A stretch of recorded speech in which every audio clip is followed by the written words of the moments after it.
wristband shipping, locker sales, map and schedule drop. There's a lot of stuff to keep track of. Hi, my name is Josh. Welcome to Backstage Dispatch. This is my YouTube channel where I'll be covering when we were young content leading up to the festival. In this video, I'll be talking about the entire festival timeline based on the past 3 years of when we were young. Here's everything I'll be covering. Feel free to skip around. I'll be leaving some timestamps down below so you can go to the sections you want to hear. When we were young always takes place on the third weekend of October.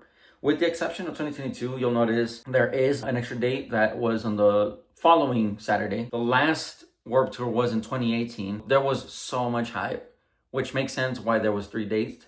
I feel like they probably wanted to add a 4th date, but I remember the 3rd date took a while to sell. I don't even know if it did. I don't think it's gonna happen ever again. But that's okay. I think 1 weekend is enough. Now, you'll notice I have October 22nd, 2022 crossed out.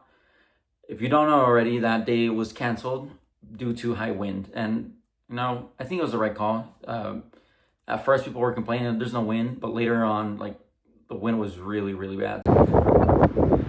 Now, the next year's, there was no issues. The festival went on like normal. So I want to go back to the beginning where the festivals get announced. You'll notice there's not really a pattern here, but I'll break it down for you. So 2022, it was announced January 18th. 2023 is a little weird. October 11th, 2022. This was before the first When We Were Young in 2022 happened. They sold tickets before the first festival even happened. And at this point in 2022, this festival seemed too good to be true. There was people saying it might be Fire Festival 2.0. It's all a scam.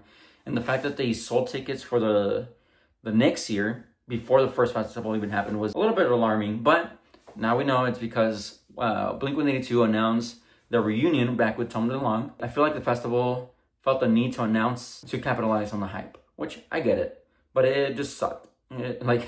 Why would you... people haven't even gone to the first festival. Why would you... announce and sell the tickets before? Whatever. Then you'll notice 2024 and 25. It's mid-November or early November to late October for the announcement, and that's okay. It's usually it's about a couple weeks after the festival. It sucks because you probably spent all your money going to this year's When We Were Young, and now you have to think about if you're going to make a commitment to go to the next year. And you'll see for the pre-sale. I don't know why they call it pre-sale. It's the sale. There's no pre-sale and then normal sale. It's just the sale. But they like calling it pre-sale and just, I don't know, create some FOMO. Tickets go on sale 3 days after the festival is announced. So you only really get 3 days to figure out if you're going to make the commitment to go to Vegas, spend thousands of dollars on a hotel, hundreds of dollars on a flight, hundreds of dollars on food and entertainment, figure out who you're going to go with. Yeah, there's a lot. So kind of sucks, but then they also do the layaway where you only have to put $20 down. Then the month after that, that's when you start the payments. So it helps a little bit. It just sucks that you only have 3 days. And then for the past 3 years, they've announced the next year's festival a couple weeks after you just came back from vacation. So that kind of sucks. Additional dates. So I have it labeled as additional dates just because of the first year, but honestly, I don't ever see them doing a 3rd day again. It's really only 2nd day. So when does the 2nd day get announced? You'll notice it's also kind of all over the place. 2022 and 2024, they get announced the same day as the pre-sale. So when the pre-sale happens, usually that first day sells out immediately within an hour, 2 hours. And they immediately, for those 2 years, announce that, hey, we're adding a 2nd day, surprise. Cool, same lineup. Day 3 for 2022 got announced a couple of days after. Now, the weird thing is 2023 and 25. You'll notice it's in late February when it gets announced. Not exactly sure why. For future years, if you don't see a 2nd day added within maybe a couple hours, maybe a week at most, I would say, from the initial pre-sale, then expected sometime in late February. Moving on, Sideshows. Okay, you'll notice a big gap. We just went from February to August. Usually, spring, summer, there's no announcements. There's nothing. When we were young, might post some memes or relatable videos on their social media, but it's just silence. But mid-August, that's when they announced these Sideshows. And the Sideshows, if you don't know, it's official shows hosted by the festival. There are different venues. Some of them have artists. Some of them have just a DJ playing punk rock, alternative, whatever. emo, and they might have guest singers coming in and doing like 2 songs and then leave. Honestly, they're not too expensive. If you have the money, go for it. It is pretty cool. I personally haven't gone to any of them. Most of the time, I'm already planning on seeing these artists perform at the festival. So I don't know. Unless you're like once the set times come out and then there's an overlap between 2 artists you really want to see, and one of them has a sideshow, then maybe you can get tickets. Honestly, they're pretty cheap. I've seen them for less than 100, all the way to like maybe like 300. So not too bad. But also, like, you're already spending hundreds and thousands of dollars on the whole trip. So that's the reason I don't do it. Like I mentioned, mid-August is when they get announced. A couple days later, they'll go on sale. And the sideshow dates are typically between Wednesday to Sunday of the festival week. So here's the same page, the announcements and tickets. I wanted to make it look all nice. You can take a screenshot. Just make sure you tag me. This took me a while to make. A long time to research. A long time to make it look pretty. So if you post it somewhere, please just give credit, link to my YouTube channel, my video. I'll come back to the sideshows later. I have a section for festival week or festival weekend. I'll come back to them, but I do want to talk about third-party sideshows. So these are unofficial shows hosted by different venues, different hotels, different clubs. They're never the same. For example, I remember Green Day for 2023 when they headlined. They had a little sideshow, like I think it was an official, wasn't a part of When We Were Young, but they had a sideshow where they played, I believe, Dookie and American Idiot in their entirety. And then there's also different like emo themed parties. There's a karaoke bar on Fremont Street that's very popular. I don't know if it was intentional or just the crowd. I think it was just the crowd, where they focus on When We Were Young artists and songs. I've been there personally. It's a lot of fun. I remember in 2022, the day, they call it Saturday, like Sad and Saturday. The day that was canceled in 2022, a lot of artists hosted their own like shows. I know All American Rejects, I tried going to that one. All American Rejects had a show at a barbecue joint where only maybe like a couple hundred people fit. That looked like a lot of fun. I wasn't able to go, unfortunately. The line was already too long. I remember the Red Jumpsuit Apparatus had a show at the Strap. I was trying to gamble. It was my first time gambling. I put money into a machine. I was trying to figure out how to use it. And then a huge crowd of people just gathered behind me. I didn't know what was going on, so I just kind of stepped back. Red Jumpsuit Apparatus comes out. And then they start performing the show. I don't even know what they're saying. I wish I stayed where I was because I was like pretty much front row. But I didn't know. So I will advise you to follow your favorite bands and artists on social media, just in case they do their own sideshows apart from the festival. I don't, honestly, the headliners usually don't do anything, but all the other bands might. So it's a good thing to have notifications on their social media. Now we'll get to the pre-fest hype. This is where people really start getting excited. They're anxious for the map, the schedule, everything. They start posting their outfits. They start doing their nails, things like that. Key dates you gotta know: lockers. I can't stress enough how important the locker is for putting either merch that you buy inside the festival or, like for example, in 2022, the weather was all over the place. Of course, we had to cancel in because of the wind. But the day I went on Sunday, the weather was really hot when the sun was out and really, really cold when the sun went down. And I believe I had a hoodie or a jacket in the locker. I didn't need it in the morning.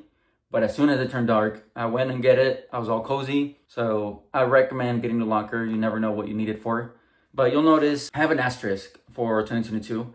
So for all these dates that I've given throughout the video, I get them by going through like the history of When We Were Young's social media. And I was able to get like the exact dates.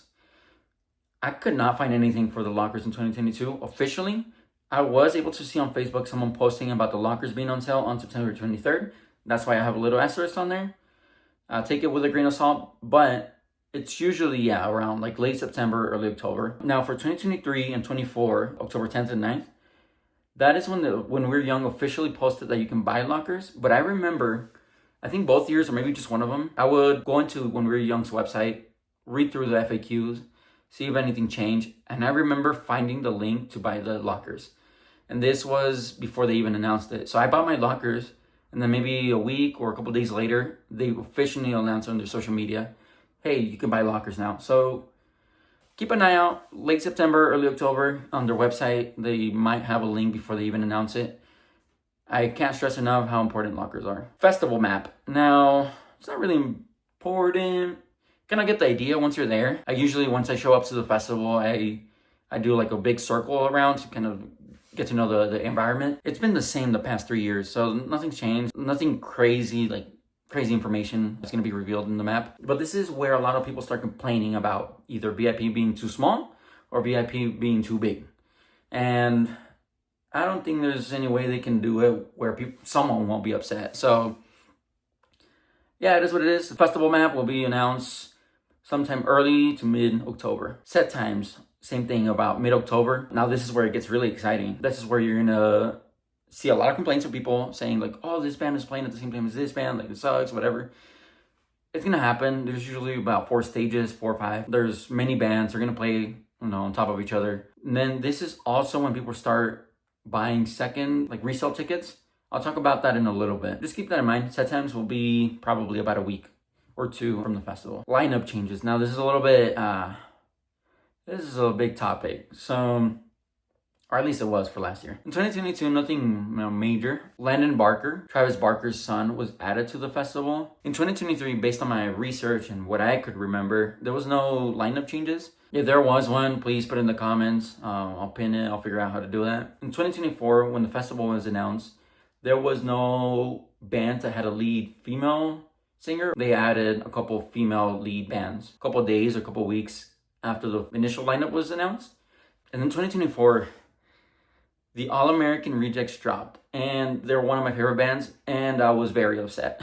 I was disappointed, not upset. The rumors are, or the speculation, is that they were promised either a night set, like when the sun went down, like a set time during the night, or the main stages, or both.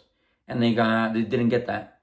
So they ended up dropping. Didn't really talk much about it, but that's kind of the consensus, that they didn't like either the stage or the set time that they were given. Boys Like Girls took their place. They had already played previous years, so it made sense. Then The Paradox, it's a smaller band. They actually just blew up like last year. They started on social media, I believe on TikTok. I found them on Instagram. I believe they were added probably because they needed to fill out a morning spot, like an opening spot. But they also opened for Green Day and who was it? Simple Plan. They opened for Green Day and Simple Plan. So I'm assuming one of those bands helped them secure a spot at the festival. They're playing at Warped Tour, I believe, this year. They kind of fit more to that festival than when we were young, since they're a brand new band. But I would love to see them again in 2025. So far, there's no changes, but who knows? Who knows? They're usually happening towards closer to the festival. Wristbands. Okay, well, I could talk a lot about this. Wristbands usually get shipped a couple weeks before the festival. As you can see, September 23rd, 15th, 14th. For 2023, I couldn't find any official shipping information. I just found online people reporting as early as September 15th, their shipping labels were being created. So kind of just put it there. Something to keep in mind in 2024 and 25, all tiers have wristbands. They look like this. Have when we were young, the date, the tier, somewhere in here. GA at the bottom. And they all look different. GA looks different from GA Plus and VIP. Saturday looks different than Sunday. In 2022 and 23, General Admission Plus and VIP were shipped wristbands, and General Admission was just emailed they call it print pass. That's just like QR code. They're not doing that anymore. Everyone's getting wristbands, so keep an eye out for that. These dates are when the shipping labels were created and the emails were sent. It's not when you're gonna receive them. I believe I got mine last year, 2 weeks before the festival. I know some people didn't even get them at all and had to go to the box office will call. It's within a month, all the way to the week of the festival, you'll be receiving them. Here's a pre-fest hype page, all pretty. Feel free to take a screenshot. Just remember to tag me, please. I did put a lot of work into this. So, help me out. Help me grow this channel. Now, I do want to talk about resale tickets. If you're selling them, try to sell them as soon as possible. I remember 2022, I saw tickets as low as $80 for general admission when people bought them for like 400. So they do go down in price a lot. So if you're planning on buying, closer to the festival is great. Now keep in mind, with all the ticket tiers being wristbands, you do need some time to get it shipped, either by the seller putting in your address on the When We Were Young page, or by them receiving them and then shipping them to you. So just keep that in mind. I'm not exactly sure what happens at the box office if you buy resale tickets and you don't get them.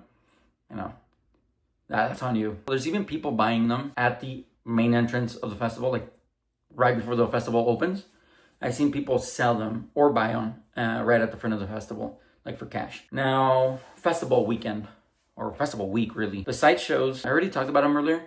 They happen between like Wednesday to Sunday. Usually Saturday, Sunday, there's not really an artist. It's like more DJs, kind of a club. They're playing the type of music I when we were young. They're cool. If you have the money, you have the time, go to them. They look fun. Merch tent and box office. So right outside the festival, there's a main festival and then there's like a little entrance area. The past 2 years, they had a merch tent outside.